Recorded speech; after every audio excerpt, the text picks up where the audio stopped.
어머님, 이 반찬 냄새 좀 어떻게 해요? 손님 오기로 했잖아요. 며느리의 그 한마디는 칼처럼 날카로웠다. 나는 부엌 싱크대 앞에서 막갓 담근 열무김치통을 닫던 손을 멈췄다. 뚜껑 틈 사이로 빠져나온 마늘과 젓갈 냄새가 그렇게까지 못 견딜 것이었을까? 며느리는 손수건으로 코를 막은 채 인상을 찌푸리고 있었다. 마치 내가 아니라 내가 만든 음식이 이 집의 공기를 더럽히고 있다는 듯한 눈빛이었다. 어머님 시장에서 하시던 거 이제 좀 그만 가져오세요. 집안에 냄새 배면 안 좋아요. 나는 아무 대답도 하지 못한 채 고개만 끄덕였다. 입 안쪽이 바싹 말랐지만 무슨 말을 해야 할지 떠오르지 않았다. 이 집에 들어온 지 보름 나는 이미 참는 법을 몸으로 익히고 있었다. 반찬은 냄새나고 옷은 촌스럽고 말투는 구식이라는 평가를 하루에도 몇 번씩 들으면서 말이다. 나는 올해로 72, 이름은 김복래다. 평생을 시장 바닥에서 반찬 장사를 하며 살았다. 새벽 4시면 일어나 배추를 절이고 물을 썰고 멸치를 볶았다. 손에 고추장이 배고 손톱 밑에 마늘 냄새가 빠질 날이 없었다. 그 냄새로 자식들 키우고 집 사고 하루하루를 버텨왔다. 그런데 그 냄새가 이제는 치워야 할 것이 되어버린 모양이었다. 남편이 세상을 떠난 뒤 나는 갈 곳이 없었다. 오래 살던 집은 재개발 얘기가 나오며 정리가 됐고 결국 아들 집으로 들어오게 됐다. 아들 민수는 말이 없었고 며느리 지연은 처음부터 불편한 기색을 숨기지 않았다. 그래도 나는 마음을 다잡았다. 여긴 내 집이 아니라는 걸, 나는 얹혀 사는 사람이라는 걸 스스로에게 수없이 되뇌었다. 그날 저녁 며느리는 냉장고를 열더니 내가 가져온 반찬통들을 하나씩 꺼내 싱크대 위에 올려놓았다. 총각김치, 진미채, 멸치볶음, 장아찌.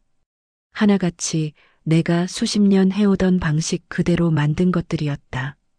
이런 건 드시고 싶으시면 조금만 만들어 드세요. 아니면 그냥 시장에서 파는 걸로 드시든지요. 시장이라는 단어에 괜히 가슴이 철렁 내려앉았다. 마치 당신이 있던 자리 자체를 부정당하는 기분이었다. 나는 그 반찬통들 사이에서 유독 낡아 보이는 작은 유리병 하나를 조심스럽게 챙겼다. 병에는 손으로 쓴 라벨이 붙어 있었다. 복래네 열무김치. 글씨는 흐릿했고 가장자리는 오래돼 누렇게 바랬다. 며느리는 그 병을 힐끗 보더니 말했다. 그건 또 뭐예요? 이런 건 진짜 냄새 심해요. 나는 그 병을 가슴 쪽으로 끌어당기며 조용히 대답했다. 이건 버리면 안 되는 거다. 그 말에 며느리는 피식 웃었다. 어머님, 이제 그런 거 집착 좀 내려놓으세요. 그냥 반찬일 뿐이에요. 반찬일 뿐.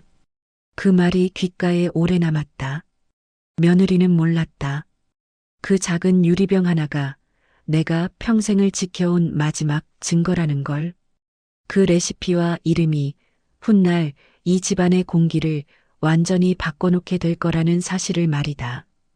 그날 밤 나는 그 병을 조심스럽게 천으로 싸서 내 여행 가방 가장 깊숙한 곳에 넣었다. 아무도 보지 못하게, 아무도 쉽게 버리지 못하게. 그리고 마음속으로 다짐했다. 조금만 더 지켜보자고.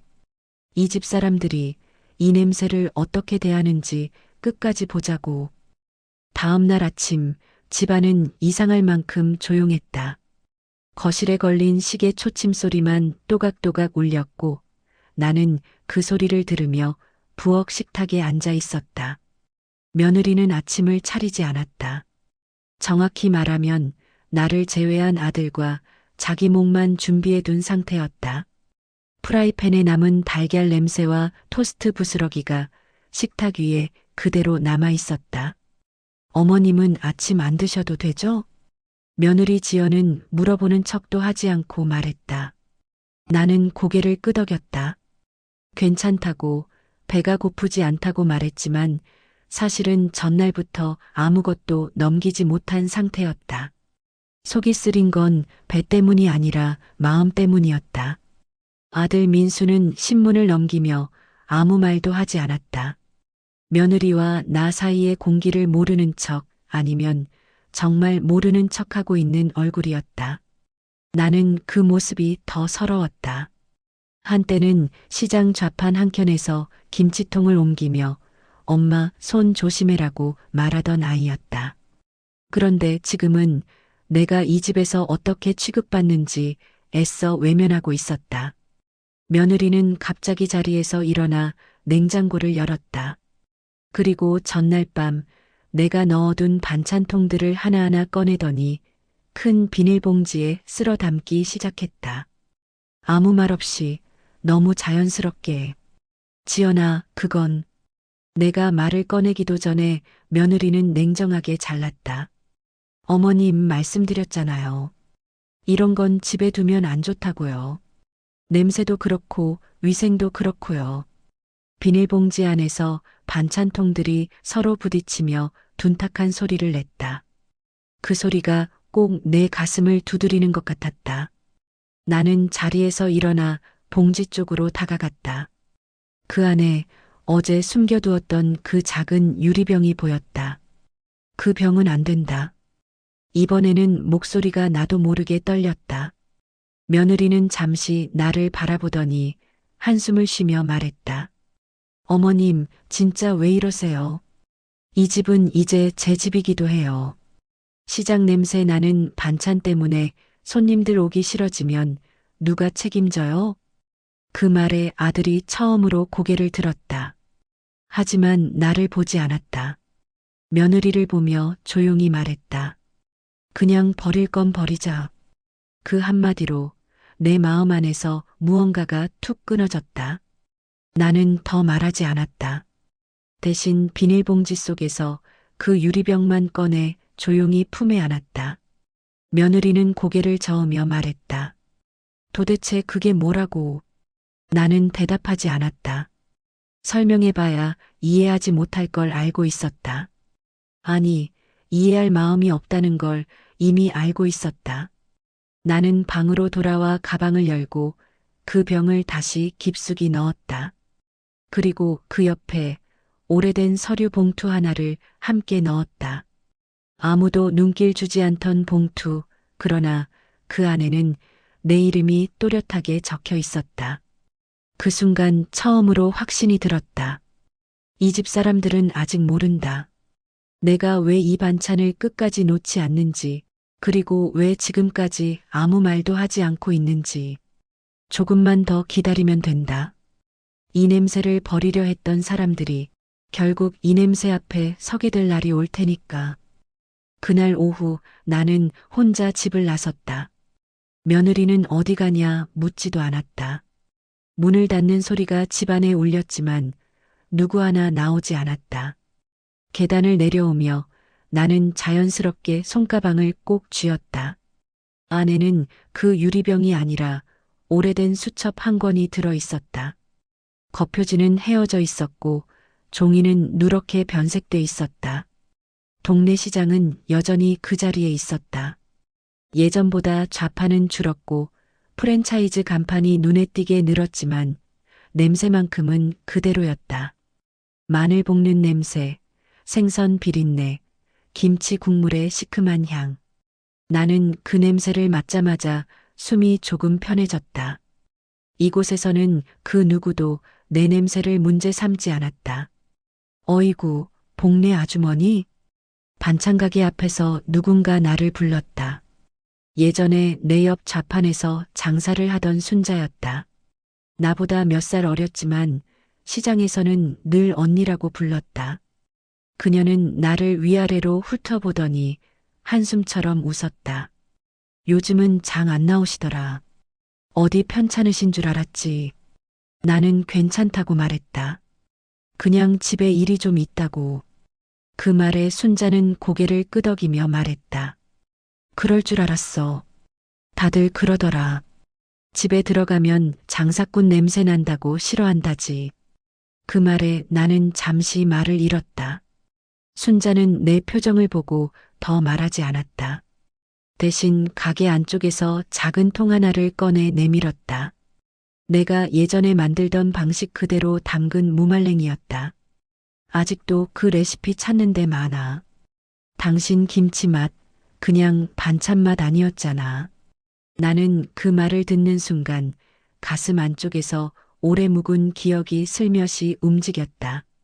새벽마다 배추를 나르던 날들, 단골들이 줄을 서서 기다리던 시간들, 그리고 어느 날 갑자기 찾아온 사람들이 내 반찬 이름을 묻던 순간들까지. 집으로 돌아오는 길 휴대전화가 울렸다. 며느리였다. 어머님, 어디 가셨어요? 집에 반찬 냄새 남기고 나가시면 어떡해요? 아랫집에서 냄새 난다고 전화 왔어요. 그 말에 나는 발걸음을 멈췄다. 아직 집에도 도착하지 않았는데 이미 내 존재는 민원이 되어 있었다. 나는 짧게 대답했다. 금방 들어간다. 전화를 끊고 나는 가방에서 그 수첩을 꺼내 잠시 들여다봤다. 거기에는 날짜와 함께 내 손글씨로 적힌 이름이 반복되어 있었다. 복내내, 복내김치, 복내찬방. 그리고 맨 마지막 장에는 또렷하게 적힌 한 줄이 있었다. 상표 출원 준비. 나는 그 수첩을 다시 가방에 넣었다. 아직은 말할 때가 아니었다. 이 집 사람들은 아직도 이 냄새를 없애야 할 문제로만 보고 있었다. 하지만 조만간 이 냄새가 얼마나 많은 사람들의 밥상에 올라왔는지, 얼마나 먼 곳까지 퍼져나갔는지 알게 될 것이다. 집 현관 앞에 섰을 때 나는 마음속으로 조용히 정리했다. 조금 더 참자. 이건 아직 시작도 아니다. 그날 밤 집안은 유난히 조용했다. 아들은 회식이라며 늦는다고 했고 며느리는 거실 소파에 앉아 휴대전화를 보며 연신 화면을 넘기고 있었다. 나는 안방에서 이불을 개며 그 소리를 듣고 있었다. 화면을 스치는 소리, 짧게 터지는 웃음, 그리고 가끔 들려오는 통화 목소리까지. 낮은 톤이었지만 내 이름이 나올 때마다 귀가 자연스레 열렸다. 네, 대표님. 네, 아직은요. 집에 뭐가 있는지 정확히는 네, 확인 중이에요. 확인 중이라는 말이 가슴에 걸렸다. 무엇을 얼마나 확인하고 있는 걸까? 나는 이불을 개는 손을 멈추고 조심스럽게 문 쪽으로 다가갔다. 방문은 살짝 열려 있었고 거실 불빛이 바닥에 길게 번져 있었다. 며느리는 통화를 끝내자마자 자리에서 일어나 내 방 쪽을 힐끗 바라봤다. 그리고는 아주 자연스럽게 너무도 익숙한 동작으로 안방 문 앞까지 걸어왔다. 문이 더 열리기 전에 나는 급히 뒤로 물러나 침대 가장자리에 앉았다. 문이 열리는 소리는 나지 않았다. 대신 서랍이 열리는 소리가 들렸다. 아주 조심스럽게 소리를 죽인 채 나는 숨을 고르고 아무 말도 하지 않았다. 이불 밑에서 손을 꼭 쥐었다. 심장이 느리게 그러나 분명하게 뛰고 있었다. 잠시 후 발소리가 멀어졌다. 다시 문이 닫히는 소리, 그리고 거실로 돌아가는 기척. 나는 그제야 일어나 서랍을 열어보았다. 내가 아침에 분명 정리해 두었던 서류 봉투의 위치가 달라져 있었다. 봉투 안의 내용물도 미세하게 어긋나 있었다. 확신이 들었다. 이건 우연이 아니었다. 나는 서류 봉투를 꺼내 조심스럽게 펼쳤다. 안에는 오래된 계약서, 사본과 상표 등록을 준비하던 당시의 서류들이 들어 있었다. 내 이름 김복래, 분명히 찍힌 서명, 그리고 날짜. 이 모든 걸 누군가는 지금 찾고 있었다. 그 순간 이상하게도 마음이 차분해졌다.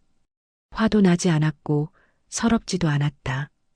대신 오래전 시장에서 처음 장사를 시작하던 날처럼 정신이 또렷해졌다. 상대가 먼저 선을 넘었다는 걸 나는 분명히 알고 있었다. 나는 봉투를 다시 정리해 가방에 넣었다.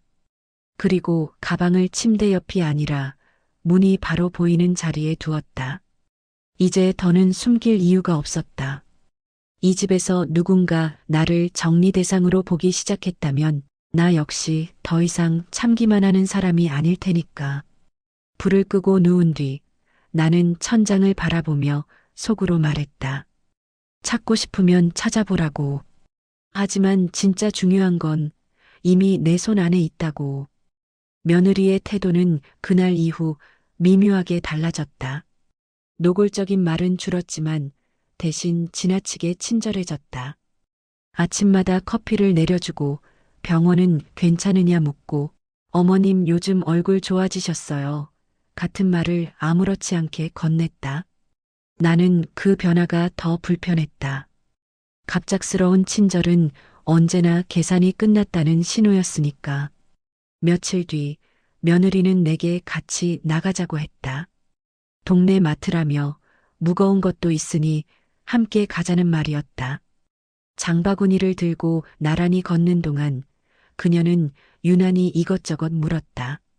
예전에 시장에서 얼마나 오래 장사했는지, 단골은 아직 연락하는지, 그때 레시피는 다 정리해 두었는지. 어머님 김치 맛이 특별하긴 했어요. 요즘엔 그런 맛 찾기 힘들더라고요. 나는 대답 대신 웃기만 했다. 칭찬 같았지만 질문은 점점 구체적이었다. 마치 조심스럽게 지도를 그리듯 어디에 뭐가 있는지 확인하려는 느낌이었다. 집에 돌아오자 며느리는 우편함을 먼저 열었다. 그리고는 봉투 하나를 들고 내게 건넸다. 어머님 앞으로 온 거예요. 요즘 이런 광고도 오네요. 봉투 겉면에는 낯설지 않은 단어가 찍혀 있었다. 지식재산. 순간 손끝이 굳었다. 나는 아무렇지 않은 얼굴로 봉투를 받아 방으로 들어왔다. 문을 닫자마자 봉투를 열었다. 안에는 상표권 관련 안내문과 함께 예전에 내가 상담받았던 기관 이름이 적혀 있었다. 이제 확실했다. 며느리는 냄새가 아니라 이름을 보고 있었다. 내가 만든 맛이 아니라 그 맛에 붙은 이름을. 그날 밤 나는 오랫동안 연락하지 않았던 번호 하나를 눌렀다. 몇 번의 신호음 끝에 익숙한 목소리가 들려왔다. 복래 언니, 살아있었네. 나는 짧게 웃으며 말했다. 응, 이제 좀 움직여야 할 것 같아서.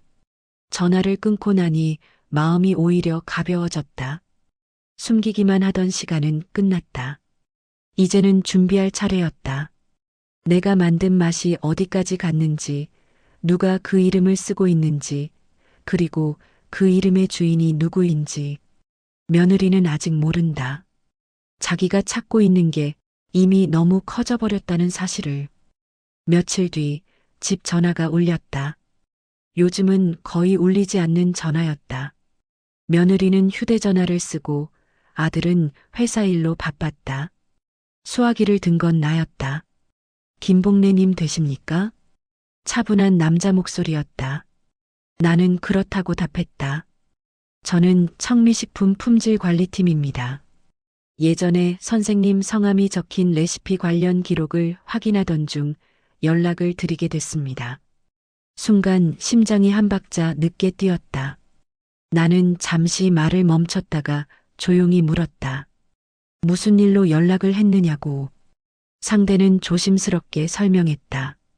회사가 오래전부터 납품받아 온 김치 제품의 원조 레시피와 상표, 사용 경위를 정리하는 과정에서 내 이름이 반복해서 등장했다는 것이었다. 혹시 직접 만나 뵙고 확인드려도 될까요? 나는 그날 오후를 약속했다. 전화를 끊고 나니 손바닥에 땀이 맺혀 있었다. 두려움보다는 오히려 오래 기다리던 시간이 왔다는 느낌이 강했다.